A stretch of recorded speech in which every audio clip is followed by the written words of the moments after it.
what's up guys, I'm Jordan. It's good to see you back. Today we're going to be discussing a very important topic in the modern guitar community. And more specifically, why a guitarist may use an amp modeler over a tube amp, and also why I still prefer using a modeler, particularly the Fractal FM3. And for this discussion, I'm more focused around kind of using an amp modeler in a live gigging situation over a tube amp, not necessarily in a studio. That's kind of a different conversation in my opinion. All right, let's get into it.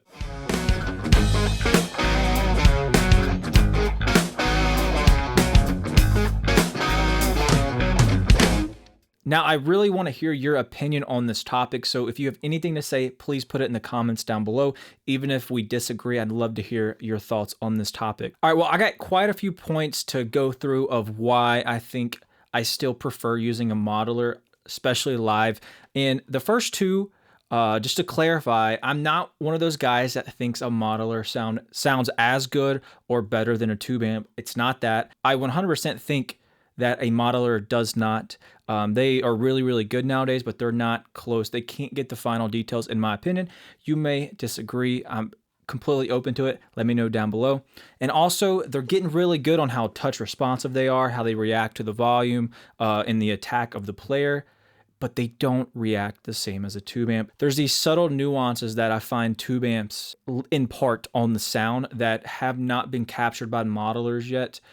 Therefore leaving it a little bit more sterile sounding and feeling than an actual tube amp. All right, with that clarified, let's get into why I do still prefer using a Fractal or just any modern modeler today for gigging purposes. Now, one reason I like to use it when gigging is it depends on the gig and circumstances around the gig, so you have to kind of fit your situation in with this. But over where I'm at performing, there's some gigs that are different venues, and those venues have their own sound system, their own sound guy, and all these different things. And then there's some gigs that my band uses our sound system and we do the sound, and there's a certain kind of vibe there. In my experience, I played all over the country using a tube amp, miking it up at every show for years. But what I found is when I'm with the trusted sound guy that I know and love, I know how he works, he knows how to work it, it sounds absolutely unmatched. It's incredible. But when you go to those venues that have their own sound guy, their own sound system, I've played my same rig that sounds absolutely incredible, and it will sound absolutely terrible. You would think it's like a Line 6 Spider from 2007. And at the end of the day, depending on your live sound situation, if you're using someone who's not reliable and trustworthy, they'll make your great sounding rig sound terrible anyways. And so in my opinion, I'll just bring the lighter, more consistent pedal modeler to get the job done. So that's one of the reasons. It sounds a little petty, but in my experience, it's totally worth it. Time keeps passing. Why do I feel this way? Now, the next one's pretty obvious, but it's very practical and important in my opinion, and that's how transportable it is. You can literally just throw it in. Some of them, like they're really tiny, like right here, you know, I have Line 6 Pod Go. You could literally play a gig with that if you wanted. You throw it in your gig bag with your guitar. But a lot of modelers can still easily be thrown in a little bag or something like that, and they can be brought to the gig. No problem. Super easy, super light. Like my load in is 1 trip compared to like 4 trips into the venue. So it's super, super useful. And then especially if some load ins at venues are upstairs and things like that, you don't have to bring like a big speaker cab. Even if it's a 1x12, you don't have to worry about that. Modelers are very transportable. They're light, easy to carry. If you would like to support me and this channel, go check out my Patreon. The link is in the description below. Over there, you'll find tons of great guitar lessons, all with tab covering scales, licks, techniques, and much more. You also get early access to videos, and you can sign up for one-on-one lessons with me. Thank you guys so much for the support. Let's get back to the video. Now, the next point, I think it's very, very valuable too, is the amount of tones that you can actually get out of a modeler is more than any tube amp rig, most likely, okay? Because if you need a certain style amp, a Fender Deluxe on a clean sound, and then you want a Marshall Plexi, and then you want some kind of modern Mesa Boogie sound, or anything in between, if you need some kind of chorusing, you need all these effects like reverbs, chorus, delays, you can get that right in the box. You can also go in and change your speakers with IRs, you can go through kind of an infinite amount of speaker options. And then within that, you can tweak the different speaker things. I know in the Fractal, you can get in and really nerd out on different like power amp settings and the frequency of the tube screamer, all these crazy things. And the amount of tones that you can get out of that is, you just can't find that in a normal tube amp rig. So for a lot of gigs, being able to go through and tweak all these different tones for the different songs that you're playing is very, very important and valuable. Instead of having to buy millions of pedals and new amps and all that, you just got it right there in the modeler. Cast away with my hopes and dreams. Cast away, my mind plays tricks on me. Now, this next one's controversial, I would say. Right now, I think you can see it. Hopefully it's on camera here. I got my Dream amp right here. It's an MGL, which is, this one's based off old Marshall JMP 2204 50 watt amp. Okay, sounds incredible. I have another kind of rig video coming soon talking about it, because anyways, we're not getting rid of tube amps. We're going down tube amps a little bit more thoroughly in the future. But right now we're talking about modelers and why I love those. But there was many years I've owned many different tube amps. I've played many different tube amps. I've seen guys play live through tube amps 4x12, and they sound terrible, even worse than the average modeler would. Okay, so there's no real thing that's like, oh, tube amps are going to sound better. No, if you get a premium tube amp with nice speakers, nice pedals, it's going to sound incredible. But a lot of tube amps out there, just because it's a tube amp, doesn't mean it's going to sound better than a modeler. And I've seen it in a lot of cases, it sounds much worse. And also, you're kind of stuck with that sound. So if the amp sounds bad, you're just stuck with that. You can't go switch a different amp model or tweak some parameter, like really fine-tuned parameter. You're stuck. So there's the thought of modeler or tube amp. Not all tube amps are the same, right? When we say tube amps, like modelers haven't caught up to tube amps, what we're really referring to is modelers haven't caught up to the like best tube amps and tube amp rigs out there. They have, in my opinion, surpassed many tube amps and many tube amp rigs. So that's one of the perks, in my opinion, for sticking with a modeler.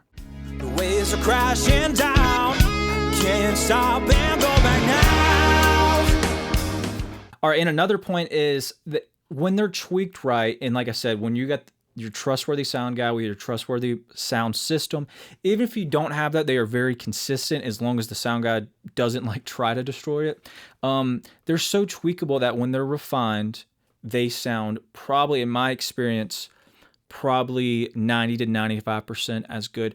I used to say that they'd probably get 97, and maybe in some circumstances, I've got a bit more experience since I said that. If you have a well-tweaked modeler patch, it can probably get 90 to 95% of the way there to the real kind of tube amp counterpart of that rig, which I think is very impressive.